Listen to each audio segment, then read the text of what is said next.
What's up guys, we're here and let's have a look at the display here at the 9th Philippine International Motor Show, especially the upcoming Toyota HILUX Tamaraw.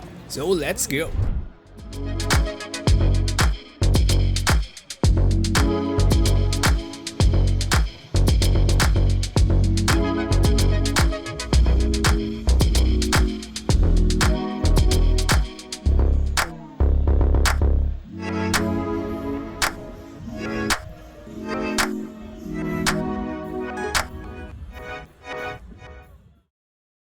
So let's start here at the Ford booth. So the main highlight here is the new Ranger Raptor V6. So ever since the first introduction of the next gen Ranger Raptor, people have been looking and asking for the V6 engine, and Ford Philippines have finally brought it here. So the key differences of the new Ranger Raptor V6 is that it has a live valve internal bypass shock absorbers, selectable exhaust modes, front locking differentials in addition with the rear locking differentials, and obviously the 3-liter V6 twin-turbo EcoBoost gasoline engine, which outputs 397 horsepower and 583 Newton meters of torque. And the rest are pretty much similar with the diesel counterpart. And then over at the Honda booth, they have finally launched the Civic EHEV, which gets a price tag of 1,990,000 pesos. So this Civic gets a similar powertrain as the CR-V EHEV, which is a 2-liter 4-cylinder engine that's assisted by 2 synchronous electric motors, which has a total output of 184 horsepower and 350 Newton meters of torque. But the biggest draw was on the Mugen Civic Type R Group A. So this FL5 gets a set of Mugen wheels, front splitter, side skirts, diffuser, exhaust, and a much larger Mugen wing, which will set you back almost 5 million pesos, and they're only offering 5 units. Over at the Kia booth, they have debuted the EV9, a premium 7-seater electric SUV. So this electric SUV has a dual motor all-wheel drive setup that makes 384 horsepower and 700 Newton meters of torque. In terms of range, this EV9 can travel as far as 505 kilometers on a single charge. The 2025 Kia EV9 retails for 5,888,000 pesos. While at the Mazda booth, they have launched Auto Exe, which are tuning parts and accessories for your CX-60, MX-5, and Mazda 3. Well, the most striking thing on their booth is the full carbon fiber body MX-5 race car that is hanging vertically on the wall. And on the ground is the MX-5 Cup car with Auto Exe upgrades. Moving on to the neighboring booth, the T2 Terminators are the star of the Jetour booth. Basically, these are T2s outfitted with accessories for outdoor use, like the rugged Terminator grille, LED roof light, roof rails, rear spoiler, side ladder, and a side box, and light protectors on the front and back. The T2 Terminator has a price tag of 2,898,000 pesos. At the Foton booth, they have showcased their 2 full-size pickup trucks, which are the Tonlan V7 and V9. Both are mild hybrid turbo diesels, which outputs 163 horsepower and 450 Newton meters of torque. And obviously, they are outfitted with rooftop tents, awnings, off-road tires and wheels by Overland Kings. At Nissan booth, they have launched the Nissan Z Nismo, a higher performance variant of the current Z, which has 420 horsepower, a Nismo tuned 9-speed auto, Nismo seats, and many more. They have also revealed the Nissan Magnite, a small turbocharged crossover that will likely compete with the likes of the Toyota Race. They have also showcased the Nissan X-Trail e-Power, which would hopefully be available here in the Philippines soon. And lastly, at the corner of the booth is a teaser of the upcoming Nissan Patrol. But before we go to the next booth, we have met and interviewed riding in tandem. Anong pinakamaganda nakita nyo dito sa PIMS? Pinakamagandang nakita ko sa PIMS ito. Ay, wow! Grabe. Good answer. Very good, very good. Mukhang hindi ka matutulog sa sala mamayang gabi. Sa loob ng bahay. Sa loob ng bahay matutulog. Oo nga. Pero in terms of sakyan, sa'yo, sir? Sobrang dami kasi alam mo yun, merong mga high-tech, merong mga sports cars kaya nito ang hirap mag-decide. Pero isa na to, Nissan Z. Oo. In terms of yung mga EV, ano ba EV? Sa mga EV, yung EV9 sa Kia. Kasi Kia. sobrang SUV siya, 7-seater, sobrang high-tech, tapos comfy din yung loob. So tingnan natin kung kailan natin ma-afford. Kayo ma'am, Elaine, Yes. anong pinakamagandang sakyan na nakita niyo or nagugustuhan niyo dito sa PIMS? Actually, yung nilabas na bago ng Mitsubishi. Mitsubishi, Yung concept car nila. DST. Yung DST, correct. Kasi ako, syempre, mahilig ako sa family car kasi medyo biased, may mga anak na kasi. Yeah, family oriented. Correct. Ayan. So, yun, thank you RIT. So, check nyo yung mga reviews nila sa YouTube. And nice seeing sila. Okay sir, enjoy po pag-ikot. Thank you. Then over at the Mitsubishi booth, they have revealed the DST concept. It's a much larger X-Force but a little smaller than the Montero Sport. So it's not a direct replacement for the Montero Sport. Let's also have a quick look at the Mitsubishi Triton. Alright, so nandito tayo sa Mitsubishi. A quick look sa Triton, lalo na interior. So, nagustuhan ko dito, yung kanyang mga switches dito. Parang toggle. Ayan. And meron na din siyang rear differential lock. And of course, yung 4-wheel drive control niya. So, 2 high, 4H, 4H LC. So, if I'm not mistaken, yung Super Select 2 ng Mitsubishi, ito yung may center differential lock. Kaya yun yung ibig sabihin ng LC. And then meron kang low gear na 4LLC. So, yeah, mas modern yung interior nito. Meron ka ditong infotainment mo. May Android Auto and Apple CarPlay. And yeah, yun pretty much yung mga changes ng Triton. And leather seats of course. Meron ka ng fan sa likod. I'm not sure kung may separate cooling yan. Pero mukhang kumukuha lang din siya dito sa harap. Yan. Kaya may butas dito. And meron ka mga deflector sa likod. And then dito sa likod, meron ka lang saksakan. Type-C tsaka USB-A. Then meron kang 12-volt socket. And center armrest na may cup holders. Then separate na ilaw. And yun nga, yung sa aircon, yung deflectors. And a quick look sa exterior. Of course, LED na headlight, DRL, and boxy na fascia or front. And of course, meron kang stepboard, 18-inch na mags. Nakarap din sa highway terrain na tires. And same size, naka 265/60 R18 din siya. Then lip spring sa likod. Ilan lang yung lip spring niya, so I'm assuming na mas malambot yung ride nito compared sa HILUX. So yung lip spring sa likod and then coil spring sa harap. Tailgate, meron kang sports bar and ganyan kalaki yung cargo mo. And wala pa rin siyang tailgate lift assist. And now nandito tayo sa Isuzu na booth and they have 2 displays of their D-Max. So ito yung stock version. If I'm not mistaken, ito yung top of the line nila. And on the left, we have a modified Isuzu D-Max. Ito pang overlanding mo. So nakaset up siya ng TJM, bull bar, front bar, side bar, rock sliders. And then suspension wise din naka XGS yan. So upper control arm, shocks, coil, palit lahat yan. And then naka method race wheels. Wrap in Nito Ridge Grapplers. If I'm not mistaken, 285/70 R7 So naka 33 inches na tires tong display nila dito. Of course, done by Overland Kings. So, and meron din siyang TGM na snorkel. And of course, ito nasa likod niya is yung manly na slide-in camper. Yan. So malaki yan. It will take your whole bed, tanggal tailgate. Naka TGM din pala siya na rear bar. And silipin natin yung manly. Yan siya. Maluwag sa taas. Pwede mo pang i-fold down to. Yung mga cabinet. Meron ka ding sink. Yan. Pasok tayo sa loob. Para makita nyo. Sink dito. Bunch of cabinets. Ref. Mini fridge. And ganyan kaluwag yan. Meron pa yun hanggang dun. And of course may mga lights yan. And bintana mo. Ito pwede mong ibaba to.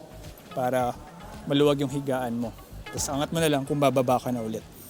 And yan, upuan, cabinets, more cabinets, reading light. Ayan, magbukas.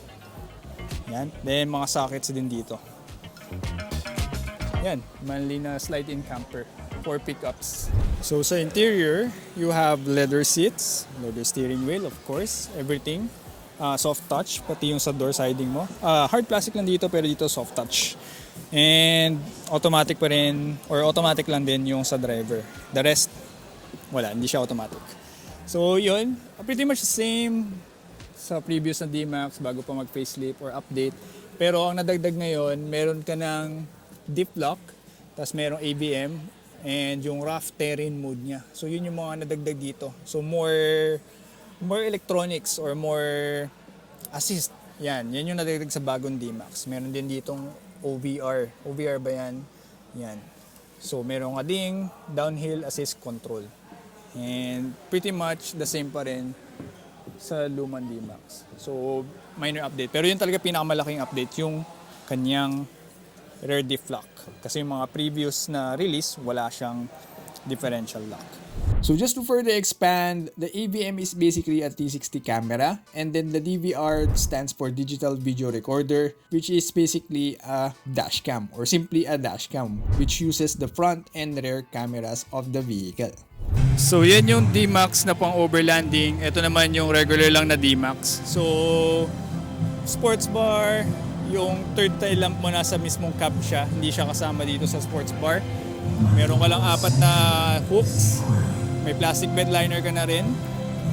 Of course, rear camera.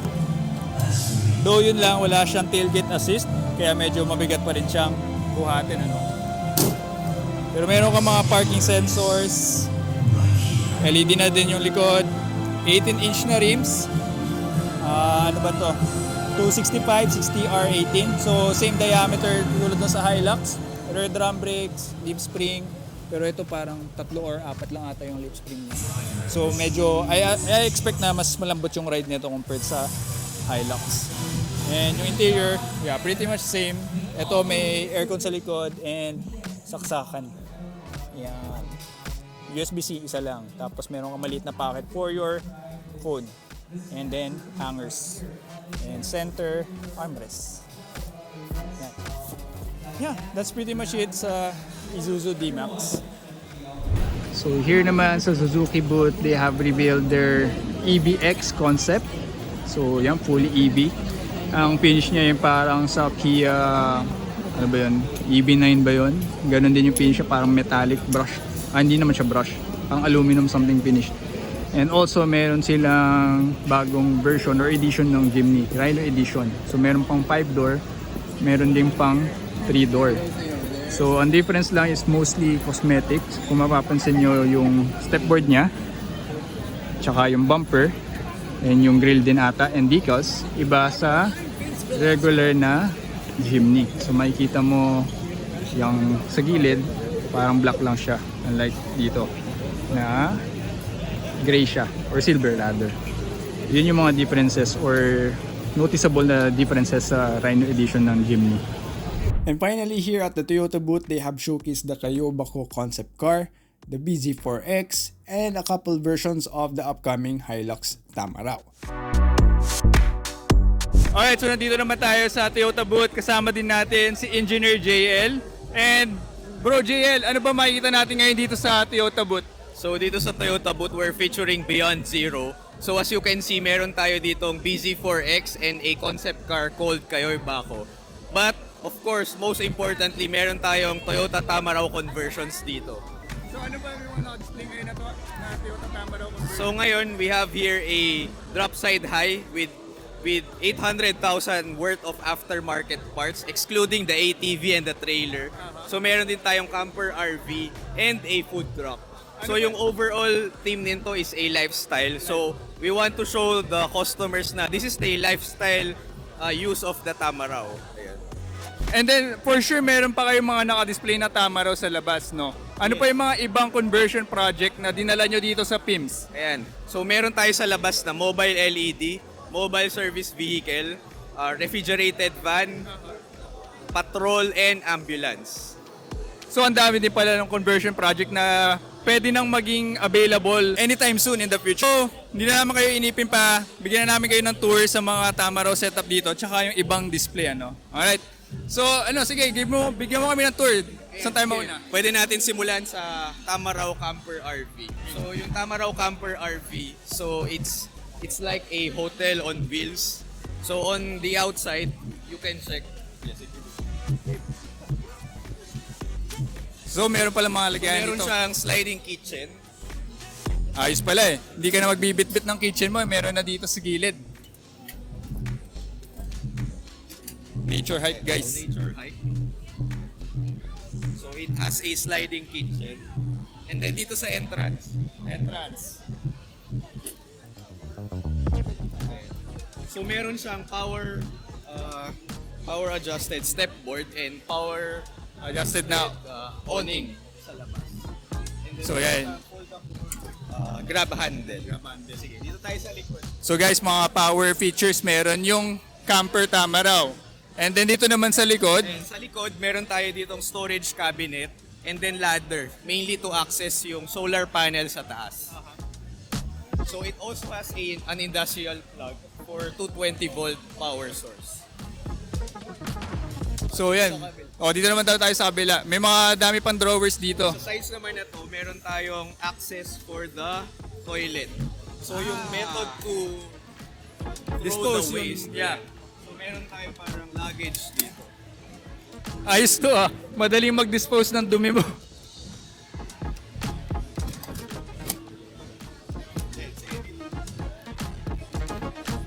So ito naman yung fuel lid.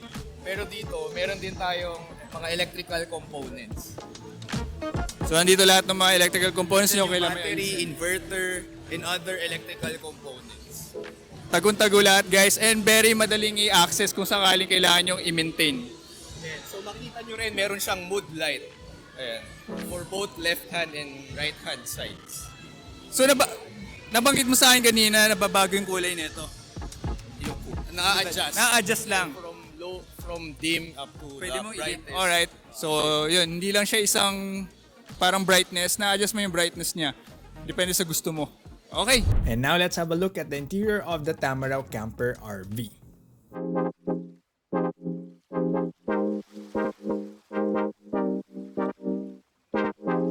Kung gusto mong gawing higaan to, pwede siyang namumove siya. So isa sa mga feature nitong camper RV is yung power adjusted seats. Power adjusted So seats. currently, dining setup to. Pero pwedeng i-transform into a bedroom setup. Aha. So ang gagawin mo is i-move mo itong power adjusted seat sagad dito.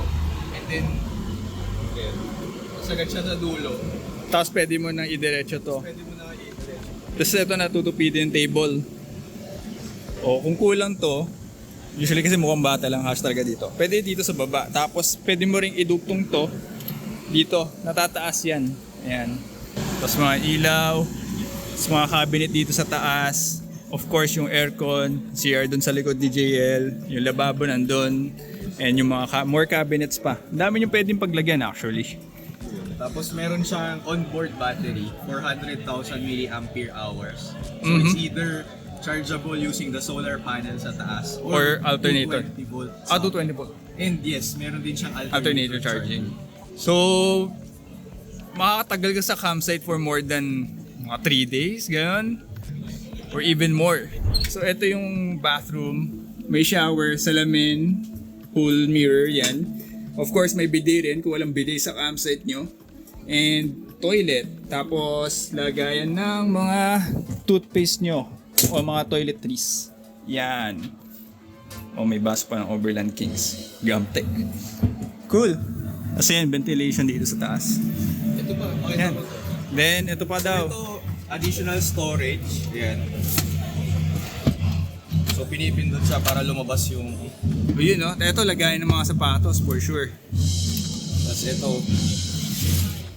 O may heater din access pala. for the water heater. So yun yan sa shower. Oo. Angas. Tapos ito pwede nyo yung baba kung kailangan nyo pa ng space. Additional space. O, tutupi So lang. all windows, meron siyang parang dalawang option. It's either Fully blocked o kaya mesh. or mesh type. Angas. By the way, sige, pakita din natin yung view sa inyo dito. So, ayan, pwede kayo mag-stargazing. Mayroon ding reading lamp. Pwede mo i-try. Sige, try natin tong side na to. Oh, soft touch. Reading light. Ayun yan, magbukas. Yan. Tapos yan. Ano pa? Nandito lahat ng controls niya. So breaker, charging capacity of the battery, yung mga access sa lights, inverter kapag ginagamit mo yung alternator charger, Yep. convert from DC into AC power source. And then itong ceiling light niya, it's Soft touch din. yan, Oh, touch angas. sensor. Okay.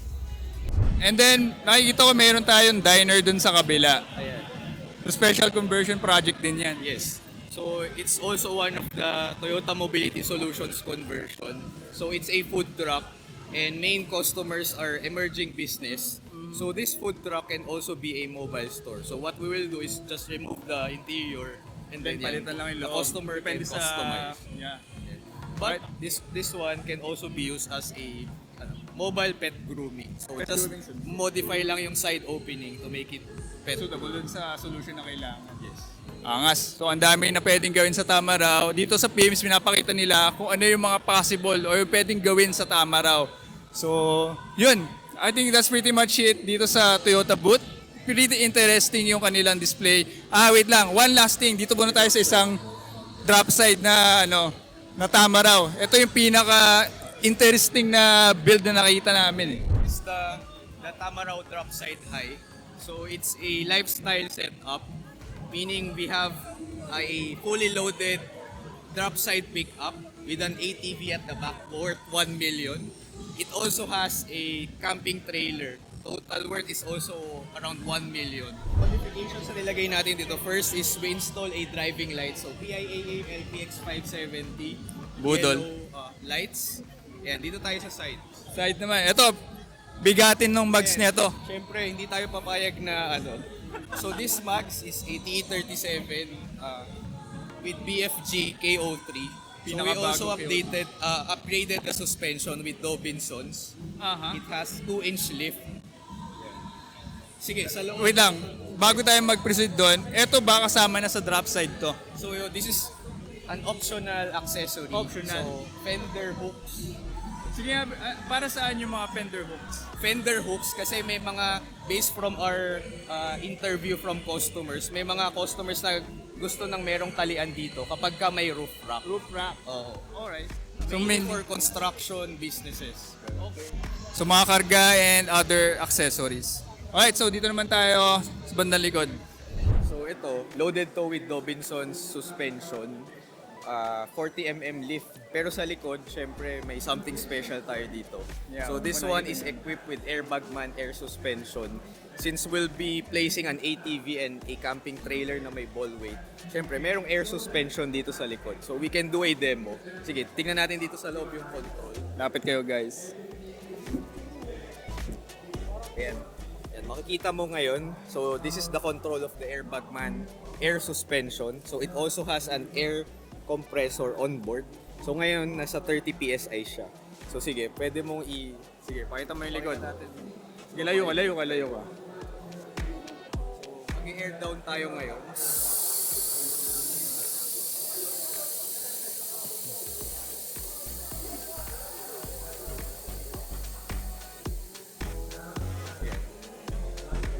It's now at 0 PSI and then we will air up again to 30 PSI.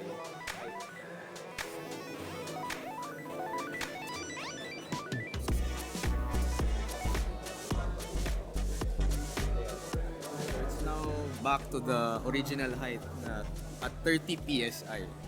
So basically parang pang leveling lang siya Yes. in case na may cargo pa. Oh, to avoid vehicle sag kapag ka loaded. Alright, angas no? Naka-airbag man for carrying various loads. Kung for example, kung magkakarga ka ng trailer, yun nga, magsasag kasi siya. So pwede mong gamitin yung airbag man para i-level out yung sakyan. So, syempre sa loob meron ding, we also upgraded the seats. So, it has a Recaro comfort seats. That's worth around 180,000 pesos. Parang maganda maglagay niyan sa HILUX natin ah. And then in terms of head unit, basic lang siya na head unit. Wala Oo. siyang ano. So for the drop side high, meron siyang 7-inch touch screen audio Yep. with Apple CarPlay and may Apple Android CarPlay Auto. Exclusive only for drop side high. Kumbaga yung drop side is yung Top of the top line. of the line ng Tamaraw. Alright. And then, yung likod, anong payload capacity ng Toyota Hilux Tamaraw? So yung Tamaraw has a payload capacity around 1,200 kilograms. So ngayon meron siyang ATV at the back, around 350 kilograms. So yung ATV nito is Can-Am, worth around 1 million pesos. So everything is high-end for this setup. Sige, sa likod naman. Dito sa likod. Eh, meron siyang hitch para i-carry to or tulakin tong trailer. Manly na trailer. Tama, di ba? Manly na trailer. Manly na trailer. So, nakasetup din yung trailer ng iCamper, ng RTT, tsaka AWNING. 272, alam ko. Hindi pa nakakamali. And of most course, importantly, yan. same as the drop side high, naka T37 dito. But this one is a 6x139. Same with Hilux and Fortune. Wrap in BFG KO3. Ano yung nakakabit dun sa mismong Tamaraw. Siyempre, social yung ating trailer. Ngayon, typically, yan, may kitchen din to. Pang-camping rin na trailer siya.